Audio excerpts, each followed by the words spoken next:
Welcome to this week's episode of Life Support. The only lifestyle program that shows you all how to do it all. While giving you all 4 of the experts. It's great to be here for you tonight. Oh, it sure is. I'm Todd, and tonight I'll be showing all you 9 to 5ers a great way to catch up on some Z time during work time. I'm Sigourney, and tonight I'll be showing all you modern women how to deal with the devastating dilemma of getting a bad haircut. I'm Penny, and a little later I'll be letting you sisters in on the best way to deal with a pain in the arse big brother. How's it, Dr. Rudy here, and tonight I'll be introducing you men to a great way to work out without uncomfortable objectification. Oh, finally, I'll be looking out for that. But it's best to look out for everything. That's right. So let's begin, shall we?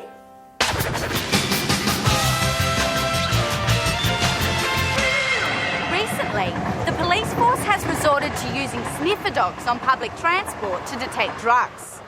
In my opinion, this unfairly discriminates against environmentally aware drug dealers who choose public transport over less green alternatives like private vehicles. Anyway, if you're a drug dealer and you're worried about getting your dope to a deal, don't despair. Here's what you do. Simply get yourself a Labrador. Wrap your gear in a condom and shove it up your pooch's bum.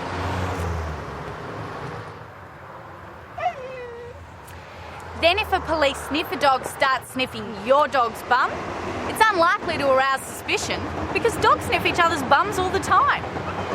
See ya.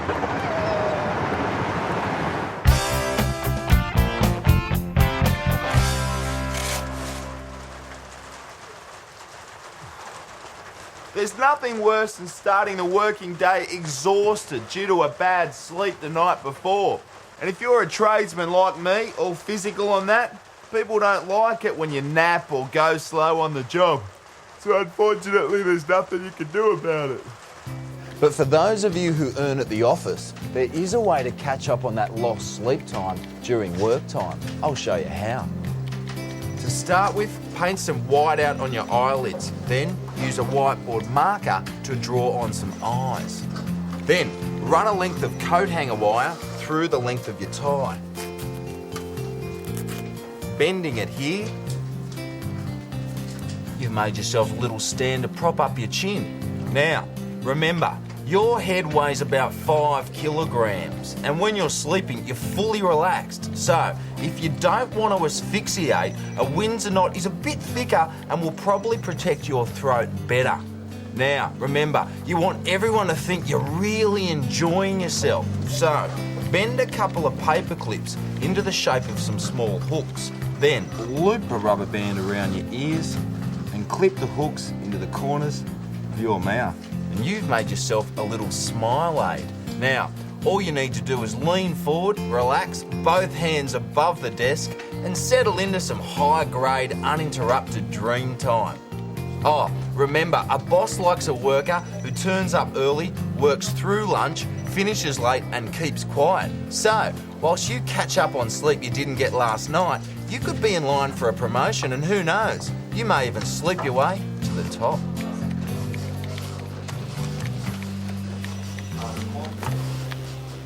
Keep up the good work, Todd.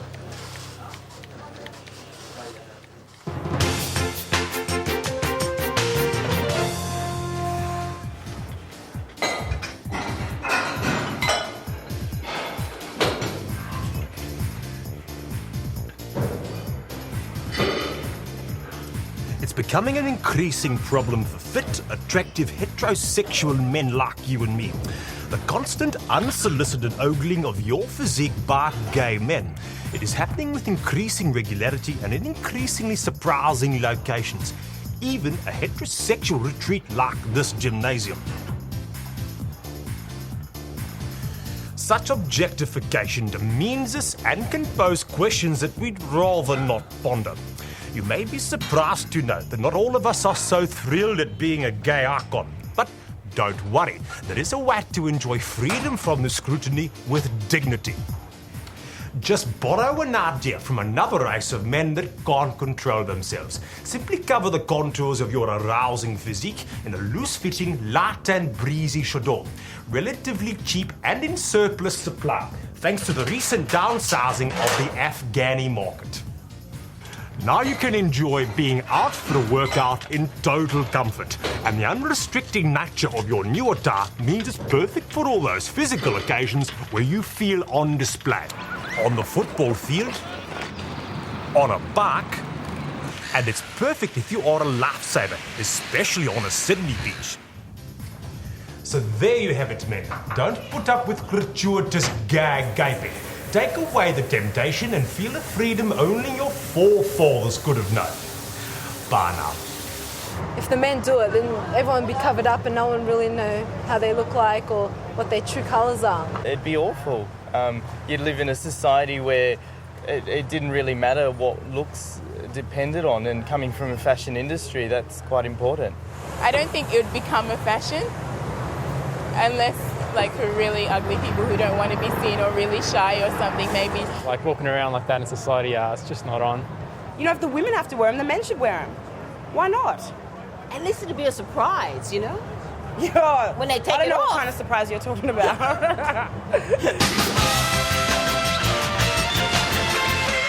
Fabulous idea.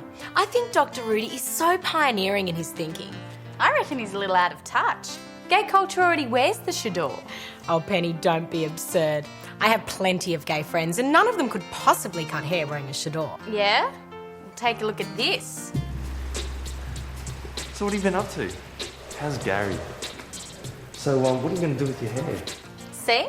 They're all the rage at the minute. Oh, Penny, that's fabulous. What a fundamentally fresh fashion feature. And I must say, here's another one. Wearing a suit, I see. That's right. Do you have a court appearance? No. Why would I have to go to court? Well, after last week when you weren't here because your bail didn't come through. Bail? Yes, we thought that's why you didn't join us last week. Apparently you were locked up. Oh, yeah. That's right.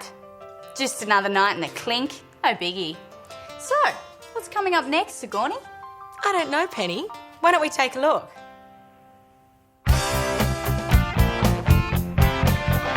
If you're looking for a new muffler or you're in the market for a new house, everyone's trying to get the best deal possible. And you can save thousands if you know what you're doing. A lot of people out there are practically throwing away their hard-earned because they don't know the simple secrets to picking up a bargain. Well, it's time for me to let you in on those secrets. First, get yourself a local paper. If you're after a fridge, for example, the Trading Post is probably best. If it's a new house, any real estate section will do.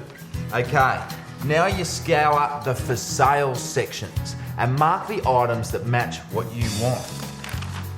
Here we are, fridges.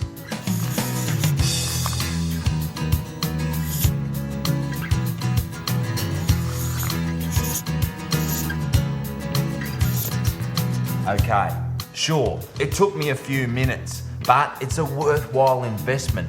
I've got a list of available fridges. Okay, here's the important part. Just carefully choose the cheapest one.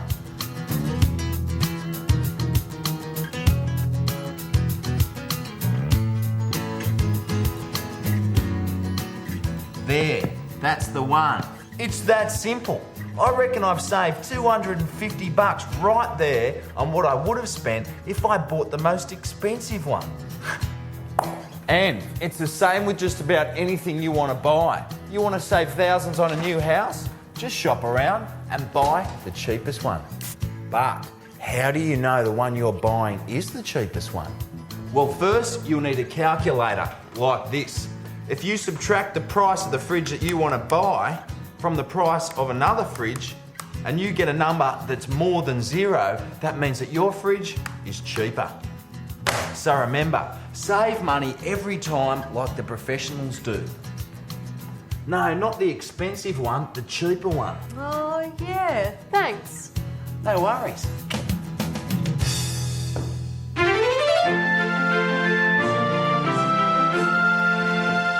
Now, you know I don't like to harp on about issues, but on one issue, I just can't stay silent any longer. As a modern woman, I feel it is my duty to speak out about the sizing of women's clothing. Take a look at this dress. It's a size 14 and it costs $200. Now, take a look at this dress. It's exactly the same, but it's a size 8 and it also costs $200. Isn't that appalling? The size 8 uses significantly less material and thread, and yet it costs the same amount. Just isn't fair. Essentially, thin women are being forced to subsidise fat women's clothing. So, if you're a properly proportioned modern woman like me, and you're sick of suffering from plus-size prejudice, why not do what I do? When you're buying a dress, always buy the bigger size. Then, when you get home, remove the excess fabric from your dress by cutting along the seam line. And then re-sew for your figure-fitting size 8. Looks fabulous, doesn't it? And look at all the leftover fabric I've got to accessorise with. There's enough to make this darling Dorothy bag, a cute case for my mobile phone, and a classy cover for my car's steering wheel. That's over $100 worth of accessories. And it didn't cost petite me a cent. So, next time you feel like buying up big, think big.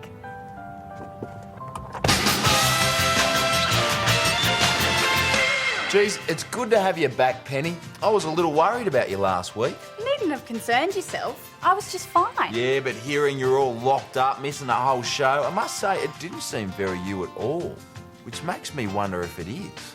What are you trying to say, Todd? I'm just saying that I've noticed that you've changed. Changed? Changed how? I don't know, just like your hair, your voice, your face. Todd? And you look a bit shorter, and I swear you were right-handed last year. What are you talking about? Last year I was exactly the same. Yeah? Can you prove it? All right, I'll show you a bit from last year's show. Remember that time when I was telling everyone about feng shui and the best way to get free fresh flowers? Simply grab a floral tribute from one of the road's numerous black spot florists. This bunch looks fresh enough to last through an Easter long weekend.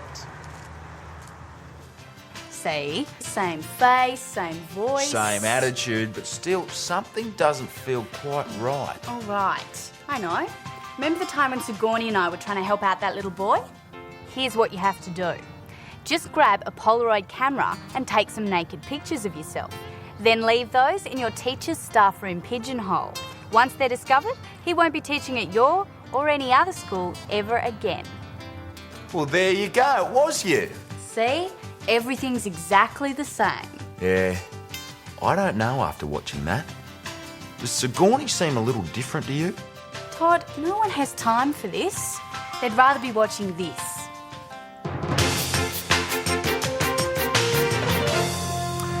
You know, a very important part of a man's health is his self-esteem.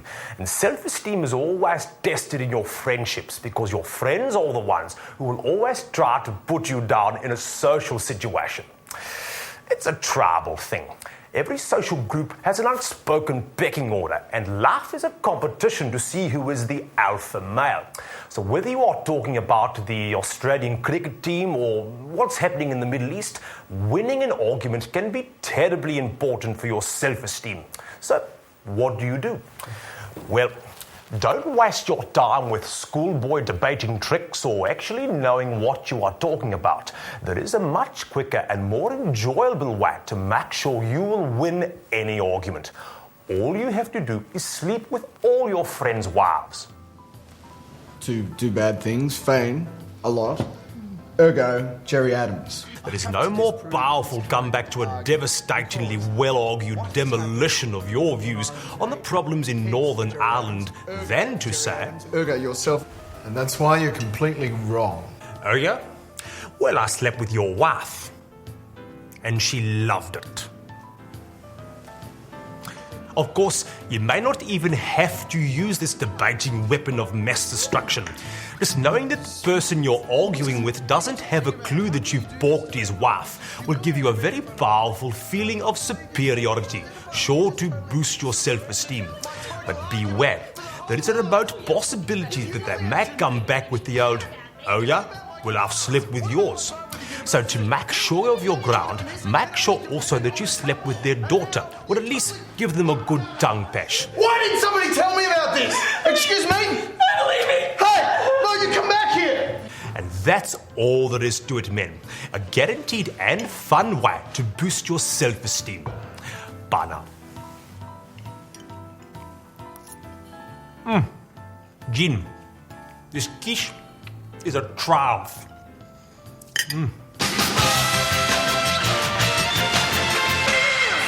Hey, next time you're in the supermarket, don't walk past this little machine. Even though you haven't paid for it, you're still allowed to use it. I think I'll try the Italian blend. Oh yeah, this fresh stuff's full on.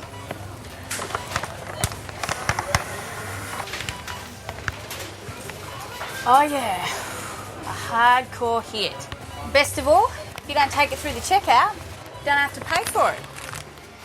It suits me, because I'll never buy coffee. It causes cancer. See ya.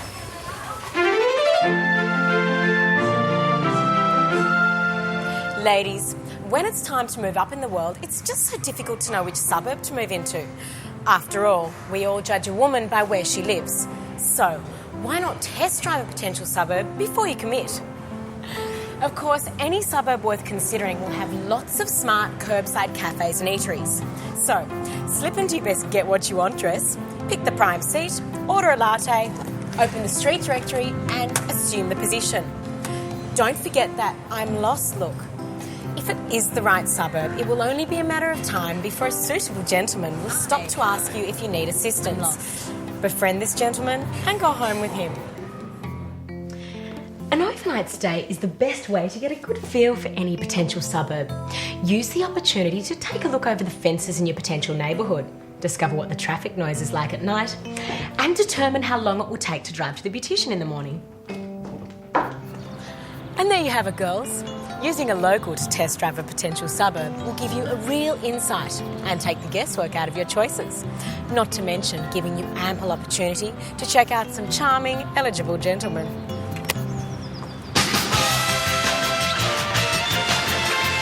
Well, Dr. Rudy, it's great to be back and solving problems. Like the one in this letter from Cameron of Subiaco. G'day, WA. And it's addressed to you, Dr. Rudy. Dear Dr. Rudy, I was watching the show a couple of weeks ago and was relieved to see you offering a cure for impotence. I did as you said and lit a bushfire for that pyromaniac arousal, but still nothing happened. Is there something else I can do? I'm willing to try anything. Please help. Well, Cameron, it seems my bushfire remedy is not for everyone. But don't worry, there is a guaranteed cure for impotent people like you. Try and have sex with someone you actually find attractive. That's it? That's ridiculous. Excuse me, young lady. It's not as ridiculous as someone taking a sickie on national television and then gobbling together some ludicrous story as a cover. All right. There was another reason I wasn't here last week. Yes? I had really bad pash rash all over my chin. My word. Yeah, and I couldn't go on camera. It looked like someone had taken to me with an orbital sander. And then it got infected. How romantic. Yeah, it was pretty worth it. And who was the perpetrator of this passionate act? It's just some guy. No one you or anyone else on the team would know. Really?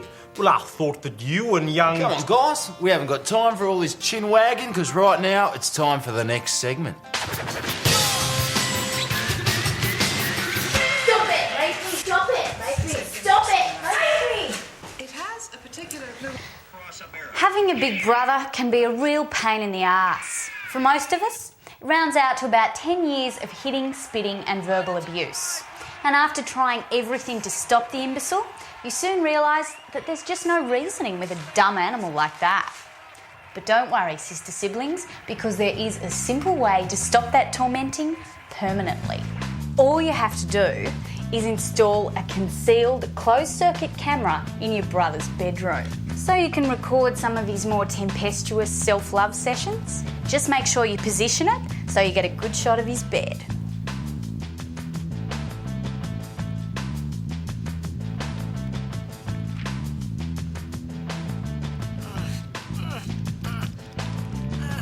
Then the next time he's hitting, teasing, or just annoying you, Break me! Alright then. simply show him the video you have. Then tell him that if he doesn't leave you alone, you'll post the footage on the internet. Then the whole world can watch him go for a gallop, not to mention his back-breaking attempts to blow himself. Remember, it's a good idea to make more than one tape. At his age, that shouldn't be a problem. And make sure you stash them away somewhere so he can't find and destroy them. And that's all there is to it. You'll find that not only will he leave you alone now, he'll bend over backwards to be nice to you anytime he can. I'll squeeze you some orange juice. Oh, thanks. Not only that, but you've denied him his most simple pastime pleasure. There's no way he'll be game to have another go now. See ya.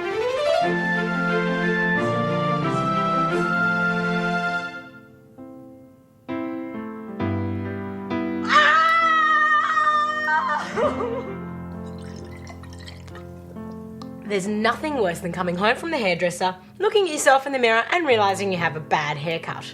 Obviously, your first instinct is to kill yourself, but you can't, because there might be an open casket. And if you have to go out before you have time to get your haircut professionally fixed, then you're in a tricky situation, because your friends are going to make fun of you. I hate those bad haircut jokes. Who cut your hair? The council? You look like you were run over by a lawnmower. Some things just shouldn't be joked about. So, if you don't want to be made a mockery, this calls for drastic action. Brace yourselves. This is what you have to do. Hi everyone. Sorry I'm late. My chemotherapy got bumped back. At the end of the day, your friends will be so shocked by your bald head and so embarrassed by your terminal illness, they'll never realise you were stupid enough to go to a cheap hairdresser. So there you have it. If you have to be an object of pity, it's better to be pitied for a disease than a fashion faux pas. How are you? Tell me, what have I missed? Well, here we are at the end of another show. And personally, it couldn't have come any sooner. But don't worry, Australia. We will be back next week. And who knows, we might have a couple more surprises for you. And in the meantime, why not start writing your memoirs? And thanks everyone for all your letters of concern. But before we go, I just want to stress that my haircut segment was just a dramatisation. I've never had a bad haircut. Neither have I. And on that note, we better go. And remember, we're here for you. Good night, Australia.